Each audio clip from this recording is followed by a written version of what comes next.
You know, Julia Child's cooking philosophy was anyone can cook with a little practice. And as I enjoy this peanut butter and jelly sandwich that I made, I can't help but agree with her. We here at Disciplers feel the same way about studying the Bible, that anyone can learn to study the Bible with a little bit of practice. And that's why we've designed our lessons the way that we have. Every year, we study some books of the Bible.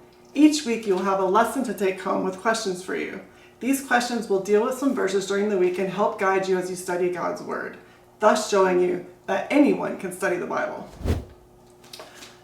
Now that you've finished your lesson, you're super excited and you want to share with others what you've learned. Well, good news. Starting September 21st at 7:15 p.m. at Rolling Hills Covenant Church North Campus, we will meet with other ladies where we can share what we've learned and learn what they've learned as well. Still confused about what you studied? No worries. Each week we have a teacher go through the passage with us in detail, and also when you get home, the next lesson contains notes on the last passage which further explains it.